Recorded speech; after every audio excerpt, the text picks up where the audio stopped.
జర్నలిజంలోని మౌలికాంశాలు, వార్తా కథనాలకు సంబంధించి వార్తా పాఠ్యాంశం నేర్చుకుంటే మీకు వార్త నిర్మాణం కావచ్చు, వార్తా కథనాల మీద మంచి పట్టు వస్తుంది, మంచి మార్కులు రావడానికి ఆస్కారం ఉంది. ఈ వార్తా నిర్మాణం, వార్తా కథనాల్లో మీకు లాంగ్ క్వశ్చన్ వస్తుందని గుర్తుంచుకోగలరు. వార్తా కథనాలు అంటే ఏమిటి, దానికి సంబంధించినటువంటి పరిచయం, కొన్ని ఉదాహరణలు, వార్తా కథనాలు రాసేటప్పుడు గుర్తుంచుకోవాల్సినటువంటి అంశాల మీద ఈ పాఠ్యాంశంలో ఉంటుందని గుర్తుంచుకోగలరు. వార్తా కథనాలు ప్రతి వారం లేదా ప్రతిరోజు ఒక పేపర్ పూర్తిగా ఒకే అంశానికి, ఒకే భావజాలానికి కట్టుబడి ఉండేటటువంటి అంశంగా ఉంటుంది. అసలు కథనం అంటే ఏంటంటే ఒక పెద్ద సమాచారం. వార్త అనేటటువంటిది ఏదో ఒక విషయ సమాచారం వచ్చి ఉంటుంది కదా. ఇప్పుడు కేంద్రంలో నరేంద్ర మోడీ ప్రభుత్వం 400 సీట్లు గెలువొచ్చా అనేటటువంటి వార్త ఉంటే దానికి కథనం ఎట్లా ఉంటుందంటే, పలానా బెంగాల్లో పరిస్థితి ఇట్లా ఉంది, పలానా తెలంగాణ ప్రాంతంలో ఇట్లా ఉంది, కర్ణాటకలో ఈ విధంగా ఉంది, కాబట్టి 400 కాకపోతే 370 80 ఇట్లా గెలుస్తుందని ఒక ప్రిడిక్ట్ చేస్తూ మనం ఒక కథని, అది జరగబోయేది కావచ్చు, జరిగిందన్న కావచ్చు, ఏ విధంగానన్నా కావచ్చు, ఒక సమాచారాన్ని విస్తృతంగా పెద్దగా చేసి రాయడమే వార్తా కథనం అని గుర్తుంచుకోగలరు. మీ సొంత ఎగ్జాంపుల్ ఇచ్చినా కూడా సరిపోతుంది. వార్తా కథనాలను మీడియాలు స్టోరీ కవరేజ్, స్టోరీ బోర్డ్ అని పిలుస్తుంటాం. నార్మల్గా ఎన్టీవీలో స్టోరీ బోర్డ్ అని రావడం జరుగుతుందని గుర్తుంచుకోగలరు. ఇక వార్తా కథనాలు ఈ క్షణంలో ఉన్న లేదా జనాల మధ్య ఊహా పరిజ్ఞానానికి, అంటే పరికల్పన, హైపోథిసిస్కు అవకాశం ఉన్నటువంటి వార్తా పూర్వపరాలను చర్చించేదే కథనం. వార్తా కథనానికి సమాచారం, విషయ పరిధి ఎక్కువ, పెద్దగా రాసేటటువంటివి వార్తా కథనాలు. అంతే, వార్త అంటే ఈ క్షణంలో చేరవేసేటటువంటి సమాచారం, దాన్ని పెద్దగా రాస్తే వార్తా కథనాలని అనుకోవచ్చు. వార్తల కన్నా కథనాలకు శక్తి, ప్రభావం ఎక్కువ అని గుర్తుంచుకోగలరు. అది జర్నలిజంలో ఇప్పుడు బిజినెస్కి సంబంధించినటువంటి స్టాక్ మార్కెట్ మీద ప్రభావం చూస్తాయి, సినిమా మీద ఉండేటటువంటివి ఎప్పుడు ఏ టైంలో రిలీజ్ చేయాలని చెప్పి ప్రభావితం చూస్తాయి, ఎడ్యుకేషన్కి సంబంధించినటువంటి టిప్స్ అండ్ ట్రిక్స్కి సంబంధించి ఎట్లా చదవాలి, యూపీఎస్సీకి ఎట్లా క్రాక్ చేయాలనేటటువంటి అంశాల మీద ప్రభావితం చూస్తాయి. వార్తా కథనాలు కవితాత్మకంగా, కథాత్మకంగా, దృక్పథాలతో ఒక చిన్న సమాచారాన్ని లోతుగా, విషయ అవగాహనతో ఒక క్రమ పద్ధతుల్లో రాయాలి వార్తా కథనాలకు సంబంధించి.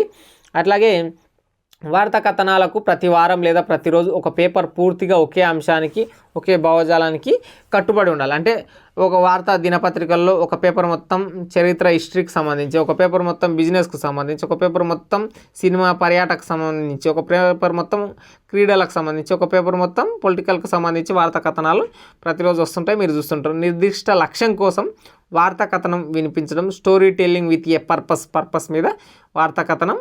ఊహ అవకాశం ఉన్నటువంటిది కూడా వార్తా కథనంగా ఉంటుంది. వార్తా కథనం అంటే వార్త ఈ క్షణంలో తక్షణంగా చేరవేసేటటువంటి సమాచారం. వార్తా కథనం అంటే ఈ క్షణంలో ఊహాజనితానికి అవకాశం ఉన్న సమాచారం కొంచెం లోతుగా రాయడమే, లేదా జరిగినటువంటి సమాచారం కొంత లోతుగా రాయడమే వార్తా కథనం అని చెప్పుకోవచ్చు. వార్తల కన్నా కథనాలకు ఎక్కువ శక్తి, ప్రభావితం సమాజంలో అని గుర్తుంచుకోగలరు. వార్తా కథనాలు ప్రింట్ మీడియా అంటే పేపర్లో చిత్రాలు, ఇమేజ్లతో వేయచ్చు, డిజిటల్ టీవీ మీడియాలలో వీడియో క్లిప్స్తో కథనం నడిపించవచ్చు. స్టోరీ బోర్డులు అనేటటువంటి వీడియో కథనాలుగా రావడం జరుగుతుంది. జర్నలిస్టులు మంచి వార్తా కథనాలు రాస్తే వారికి వృత్తిరీత్యా సంతృప్తి, సమాజంలో మంచి పేరు, గుర్తింపు, అవకాశం అనేటటువంటిది వస్తుందని చెప్పుకోవచ్చు. వ్యవస్థల మీద వార్తా కథనాలు రాసేటప్పుడు అనుభవంతో, విస్తృత పరిజ్ఞానంతో రాయాలి. ఎగ్జాంపుల్, రాజ్యాంగం మీద, పార్లమెంట్ మీద, ప్రభుత్వాల మీద వార్తా కథనాలు రాసేటప్పుడు పొలిటికల్గా కేసులు కూడా కావచ్చు, ఎలక్షన్ కమిషన్ పరిధిలో, చట్ట పరిధిలో, సుప్రీంకోర్టు పరిధిలో, రాజ్యాంగ పరిధిలో వార్తా కథనాలు రాయాలి. విషయ పరిజ్ఞానం, అనుభవం చాలా ఇంపార్టెంట్ అని చెప్పుకోవచ్చు.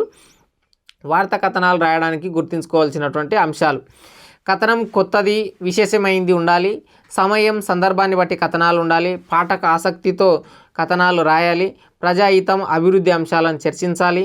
వార్తా కథనం రాసే రచయితలకు ఆ కథనం యొక్క నిర్దిష్ట లక్ష్యం ముందే స్పష్టంగా తెలిసి ఉండాలి.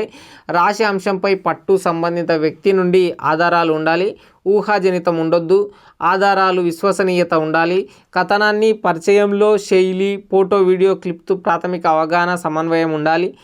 ప్రతి వార్తా కథనం విమర్శనాత్మకంగా, అధ్యయనంగా ఉండాలి. ఒక వార్తా కథనం రాసేటప్పుడు మోటుగా నేను చెప్పేటటువంటి కొన్ని అంశాలు గుర్తుంచుకోండి. కొత్తది ఉండాలి, మంచిగా ఉండాలి, సమయం ఇవ్వాలి, దానికి పాఠకులకి, చదివే వాళ్ళకి ఏది ఇంట్రెస్ట్ ఉంటుందో ఆ అంశం మీద ఎక్కువ రాయాలి అని చెప్పి ఇప్పుడు వెబ్సైట్లన్నీ కూడా ఎక్కువ కస్టమర్కి ఏది కావాలనో అదే డెలివర్ చేసేటట్లు, అంటే చదివే వ్యక్తికి ఏం కావాలనో అదే డెలివర్ చేసేటట్లు వార్తా కథనాలు రాస్తున్నాయి అన్నమాట. వార్తా కథనాలకు సంబంధించినటువంటి పెద్దగా రాయండి.